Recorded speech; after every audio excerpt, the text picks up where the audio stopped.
నమస్తే, welcome to Leo. 27 మంది ఐపీఎస్ల బదిలీలు దేని గురించి? గతంలో ఏదైతే కూటమి ప్రభుత్వం వచ్చిన తర్వాత ఇంత భారీ ఎత్తున బదిలీలు జరగడం ఇదే మొదటిసారి అని చెప్పుకోవాలి. అయితే చాలా కాలం నుంచి పోలీస్ డిపార్ట్మెంట్ వైపు చాలామంది వేళ్ళు కనిపిస్తూ వస్తున్నాయి.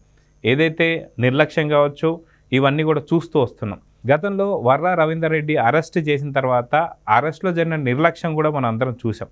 అయితే ఇవే కాకుండా పలు సంఘటనలు మనం చూస్తూ వస్తున్నాం. ఏదైతే తిరుమల తొక్కిసలాట కావచ్చు, ఇలాంటివన్నీ కూడా చాలా వైఫల్యాలు పోలీస్ డిపార్ట్మెంట్ తరఫున మనం చూసాం. అయితే వీటికి సంబంధించి బదిలీలు దేనికి సూచన?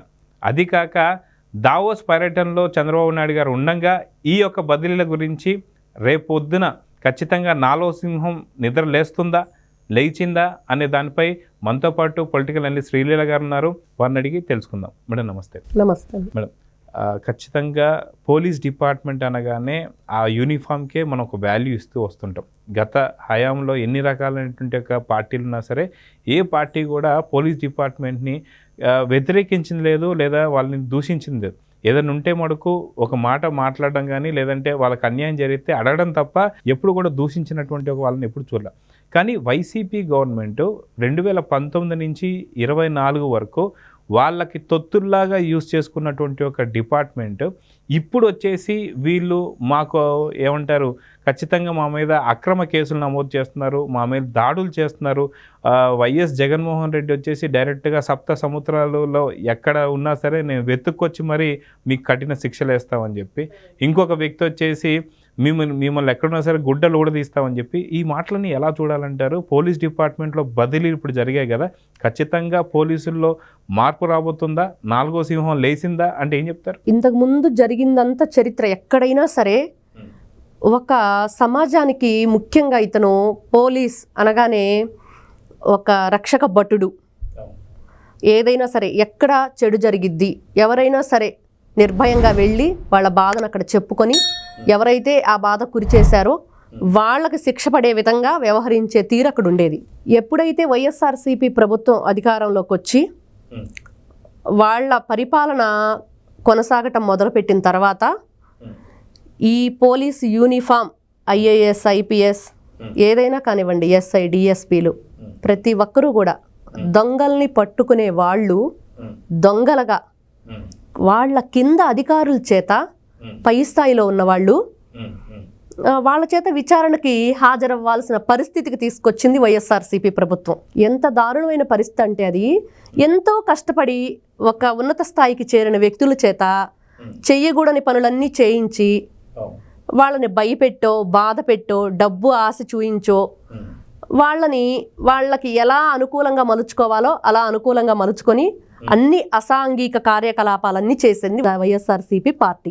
ముఖ్యంగా జగన్మోహన్ రెడ్డి అనే వ్యక్తి సప్త సముద్రాల అవతల ఎల్లకాలం ఇదే పార్టీ ఉండదు, ఎక్కడున్నా సరే తీసుకొచ్చి మీ పని చెబుతాం అన్నట్టు మాట్లాడాడు. తర్వాత వాళ్ళ ప్రభుత్వం వస్తుంది ఏదో చేస్తామని. మీ ప్రభుత్వం తర్వాత వచ్చేది దేవుడికి ఎరుగు. మీరు చేసిన 5 సంవత్సరాల పరిపాలనలో మీరు చేసిన వాళ్ళ చేత చేయించిన దొంగ పనులకి, చెడ్డ పనులకి లాక్కోలేక పీక్కోలేక ఈరోజు చచ్చిపోతున్నారు వాళ్ళు. ఎవ్వరు ఎందుకు మాకు ఈ కర్మ, ఎందుకు మేము ఈ ఉద్యోగంలో జాయిన్ అయ్యి ఎందుకు ఒకరి కింద ఇలా లొంగి చేయాల్సి వస్తుంది ఇలాంటి వ్యక్తుల దగ్గర, ఇట్లాంటి రాజకీయ నాయకుల దగ్గర వైఎస్ఆర్సీపీ ప్రభుత్వంలో అని చెప్పేసి ఎన్నో వాళ్ళ స్నేహితులతో పంచుకొనివ్వండి, కుటుంబ సభ్యులతో పంచుకొనివ్వండి, అది వర్ణనాతీతమైన బాధలు. అయితే ముఖ్యంగా చెప్పుకోవాలంటే ఒక 2 days బ్యాక్ కాకాని గోవర్ధన్ రెడ్డి అనే వ్యక్తి చాలా దారుణంగా మాట్లాడాడు. మీడియా సాక్షిగా అతను చెప్పిన మాటలు ఏంటంటే, వైఎస్ఆర్సీపీ పార్టీ కార్యకర్తలను ఇబ్బందికి గురి చేస్తున్నారు, మీ ఇష్టానుసారంగా నేను చెప్పినట్లు మీరు నడుచుకోండి, లేకపోతే సమాజం ముందు బట్టలోడదీసి నిలబెడతాను. ఆల్రెడీ ఎప్పుడైతే వాళ్ళ చేత మీరు తప్పులు చేయించారో ఆ రోజే వాళ్ళు వేసుకున్న బట్టలకి విలువ లేకుండా చేసిన పరిస్థితి. ఇంకెక్కడ విలువ వస్తుంది? ఒక యూనిఫామ్లో చూస్తే సెల్యూట్ చేయాల్సిన పొజిషన్ నుంచి వాళ్ళని పాపం సెల్లో నిలబెట్టే పరిస్థితి తీసుకొచ్చారు. ఇంకెక్కడి నుంచి మీరు వాళ్ళని ఇబ్బంది బట్టలు తీసేది ఏముంది? ఇంకా ఆల్రెడీ వాళ్ళకి అట్లాంటి పరిస్థితి తెచ్చారు, రోడ్డు మీద లిటరల్లీ రోడ్డు మీద నిలబెట్టేశారు.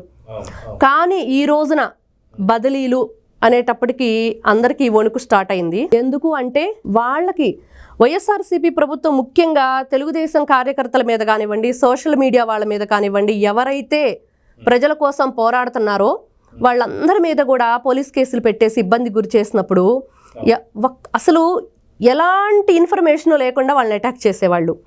కానీ ఈ రోజున కూటమి ప్రభుత్వం అధికారంలో ఉండి ఎవరైనా సరే అప్పుడు చేసిన తప్పిదాలకు ఇప్పుడు శిక్షకి అర్హులు అని తెలిసినా వాళ్ళు సాక్షాత్తు శిక్షకి అర్హులే, అన్నీ ఉన్నాయి, వాళ్ళకి సంబంధించినవన్నీ ఉన్నాయి, డీటెయిల్స్ అన్నీ, వాళ్ళని అరెస్ట్ చేయొచ్చు అన్న తరుణంలో కూడా ఎవరు డిపార్ట్మెంట్ నుంచి వాళ్ళకి ఇన్ఫర్మేషన్ ఇస్తున్నారు, ఎవరిస్తున్నారు వాళ్ళకి ముందుగానే తెలిసిపోతుంది. అండర్ గ్రౌండ్కి వెళ్ళిపోతున్నారు, చిక్కకుండా దొరకకుండా తప్పించుకు తిరుగుతున్నారు. వాళ్ళకి 41 నోటీస్ ఇవ్వకముందే ముందస్తు బెయిల్కి అప్లై చేసుకుంటే కేసు పడుతుందో లేదో తెలియని సందర్భంలో ముందస్తు బెయిల్ అప్లై చేసుకునేవని చూస్తూ వస్తున్నాం.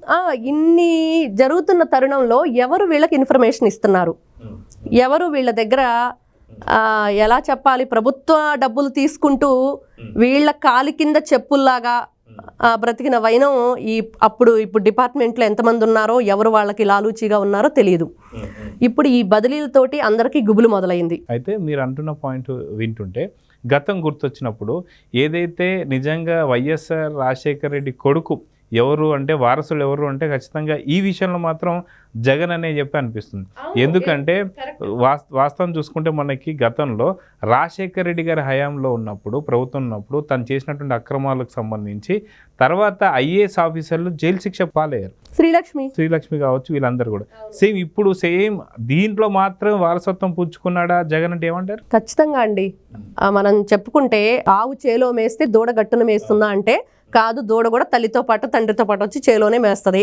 అలానే ఈ తండ్రితో పాటు ఈ కొడుకు కూడా వచ్చి ఇప్పుడు ఐపీఎస్ని ఇరికిచ్చేసాడు. ఆల్రెడీ చూశారు ప్రజలందరూ, ప్రపంచం అంతా కూడా నివ్వెరపోయిన పరిస్థితి ఏంటంటే శ్రీలక్ష్మి ఒక ఐఏఎస్ అవ్వాలంటే ఎంత కష్టపడాలండి, ఎన్ని ఒడిదుడుకులకి, ఎన్ని నిద్రలేని రాత్రులు వాళ్ళు చదువుకొని అంత గొప్ప స్థాయికి వచ్చేసి ఇలాంటి చాలా అసహ్యమైన పనులు అనమాట. ఇప్పుడు ఈ వైఎస్ఆర్సీపీకి సంబంధించినటువంటి గవర్నమెంట్లో కూడా శ్రీలక్ష్మి గారు టీడీఆర్ బాండ్లకు సంబంధించి 10,000 కోట్ల పైచిలకు ఏదైతే ఉంటుందో దానికి కూడా అక్రమాలు, ఇప్పుడు తను కూడా మళ్ళీ జైలుకి వెళ్తానికి సిద్ధమని చెప్పి అనుకోవచ్చు. అవును, ఖచ్చితంగా అండి. ఎందుకంటే ఆల్రెడీ నాకు అలవాటు అయిపోయింది, నేను ఎలా అక్కడ ఫేస్ చేశాను ఏంటి అవన్నీ కూడా జగన్మోహన్ రెడ్డికి చెప్పింది.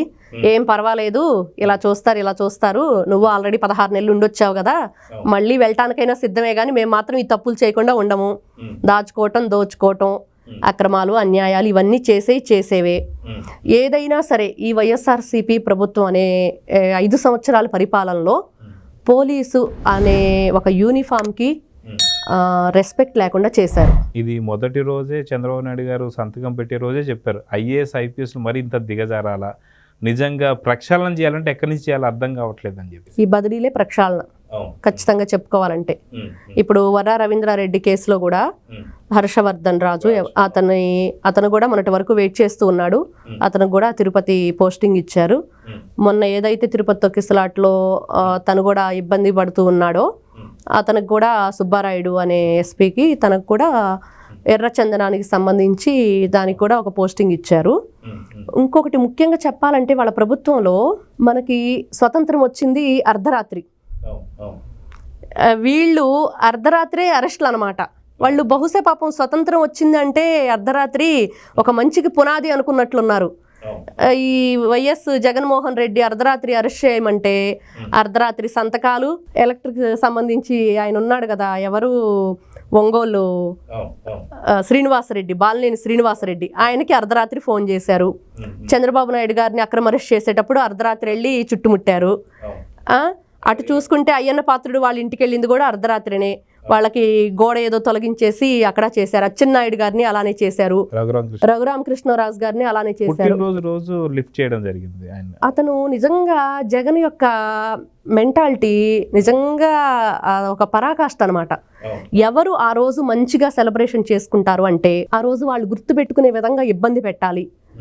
అతను సైకో అనటానికి ఇట్లాంటివన్నీ కూడా నారా చంద్రబాబు నాయుడు గారి వివాహ వార్షికోత్సవం ముందు రోజు బాబు గారిని అక్రమ అరెస్ట్ చేసిన వైనం.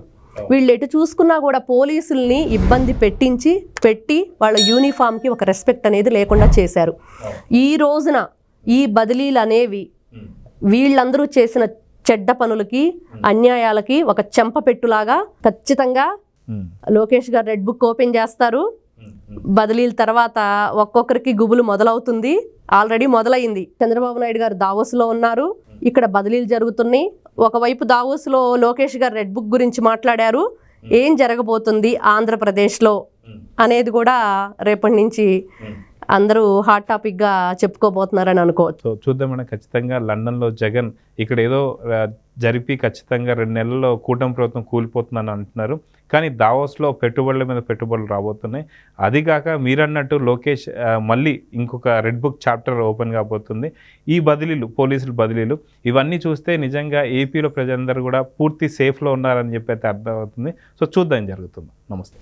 Please subscribe to Leo News for more videos.